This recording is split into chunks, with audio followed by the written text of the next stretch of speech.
Olá, cursistas! Sejam muito bem-vindos! Eu sou a professora Suelen e trabalharemos a disciplina Sistema Registral e Notarial. Nas nossas aulas, é necessário que vocês tenham em mãos caderno e caneta. Assim, vocês podem anotar as dúvidas que forem surgindo e postarem no nosso fórum Tira Dúvidas. Bem, a nossa aula é toda baseada no caderno didático. Em juristas que se dedicam ao estudo dos temas que envolvem a nossa disciplina e principalmente na Lei 8.935, na Lei 6.015 e no Código Civil, naquilo que dispõe sobre os serviços notariais e de registro. Por isso, é imprescindível que cada um de vocês façam as leituras das leis que vocês também podem encontrar na internet e no nosso caderno didático, que já está disponível no nosso ambiente virtual. Além disso, as questões constantes na nossa apostila podem ajudar a fixar melhor o conteúdo. Por isso, eu sugiro que tentem resolver todas as questões, ok? Então, na aula de hoje, nós estudaremos o conteúdo da apostila das páginas 13 a 42. Para começar, vamos entender um pouquinho sobre a origem do sistema registral e notarial. Na antiga Roma, a burguesia, nas suas relações particulares e econômicas, começaram a sentir necessidade de um órgão que pudesse garantir três características em seus negócios. Acompanhem comigo o nosso primeiro slide. Prestem atenção no que a burguesia buscava em seus negócios, essas três características: efetividade, autenticidade e segurança. Como mencionado na nossa apostila, a necessidade de ter um órgão que desse efetividade, autenticidade e segurança surge porque o comércio burguês crescia exageradamente e as demandas exigiam um controle maior dos atos e negócios jurídicos praticados. Para atender às necessidades da burguesia, alguns agentes públicos foram requisitados para escrever, transcrever e conservar documentos privados que se originavam das transações comerciais, que precisavam ser adaptados em um documento público para comprovar a sua autenticidade e valor probante. Gente, esses agentes públicos eram chamados tabeliães. Com o passar do tempo, a atividade notarial foi influenciada pelo imperador Justiniano I e passaram a integrar o Código Justiniano. No Brasil, o trabalho notarial começou a ser mencionado a partir de 1549, época em que os cartórios eram criados para atender os interesses e casos urgentes de uma minoria. E aí o que aconteceu foi que a partir do século XX, alguns estados, como por exemplo o Rio Grande do Sul, passaram a exigir um conhecimento mais técnico e preciso dos tabeliães. Assim, o Código de Processo Civil de 1973 atribuiu valor probatório e verídico aos atos reconhecidos pelos notários. Isso significa que os documentos confeccionados e assinados pelos notários passaram a ter fé pública. E o que queremos dizer com isso?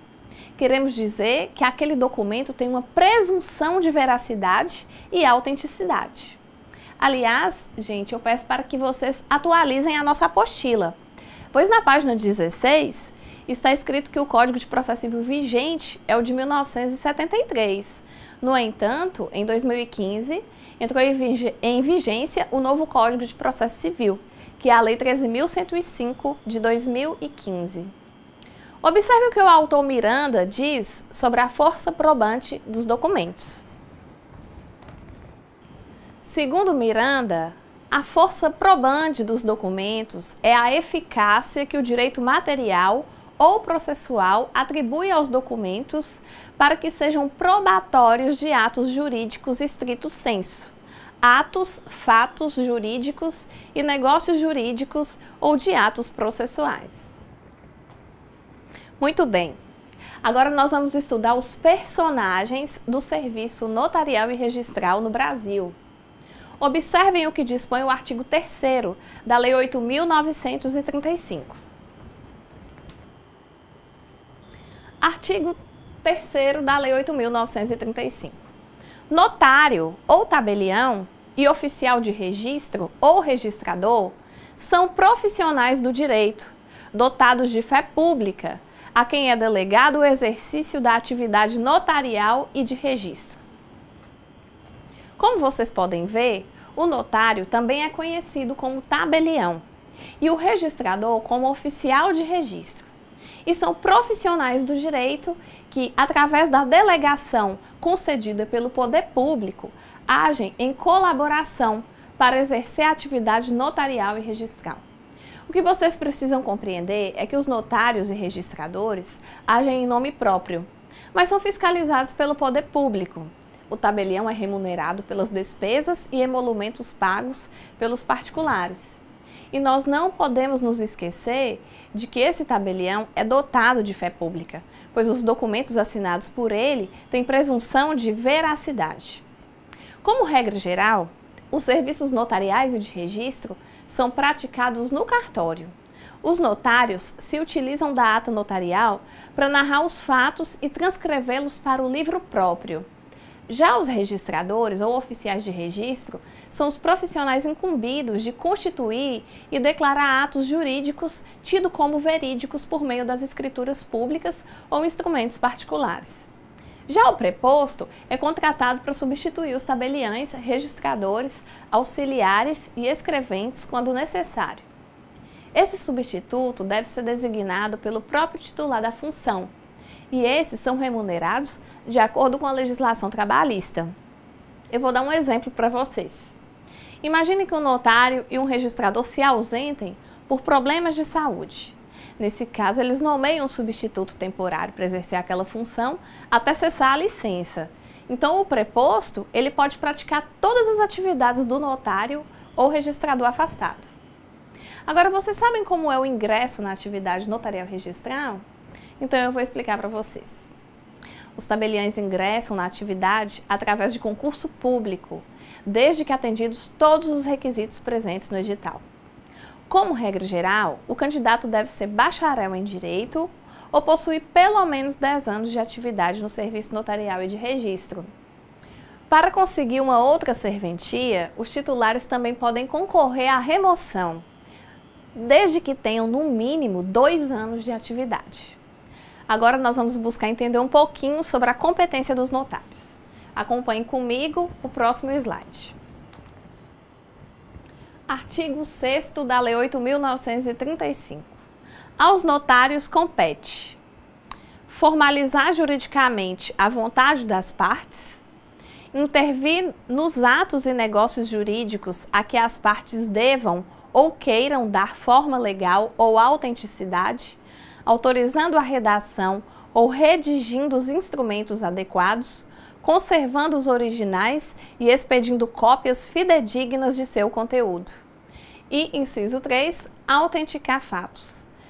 Gente, o artigo 7º fala sobre a competência dos tabeliães. Acompanhem aí na telinha. Artigo 7º. Aos tabeliães de notas compete com exclusividade lavrar escrituras e procurações públicas, inciso 2. Lavrar testamentos públicos e aprovar os cerrados, inciso 3. Lavrar atas notariais, inciso 4. Reconhecer firmas e 5. Autenticar cópias. Nós então percebemos que a Lei 8.935 divide as aptidões entre tabeliães e oficiais de registro, levando em consideração os tipos de serviço prestado. Gente, agora nós vamos falar um pouquinho sobre os limites de atuação do tabelião. Eu preciso que vocês compreendam que o tabelião fica restrito à sua jurisdição. É claro que ele pode agir em casos que não acontecem no município da sua competência, porque, como já vimos, ele tem fé pública em todo o território nacional. O que ele não pode é se deslocar da sua cidade, mas os interessados de outras cidades podem se dirigir até ele. Eu vou dar um exemplo para vocês. Podemos fazer uma escritura de compra e venda de um imóvel localizado no Rio de Janeiro, no cartório de Santos. Porém, o tabelião de Santos não pode se dirigir ao Rio de Janeiro para fazer essa escritura, porque ele está adstrito à jurisdição de Santos. Gente, sobre os expedientes de cartório, Vejam o que menciona o artigo 4º da Lei 8.935. Artigo 4º.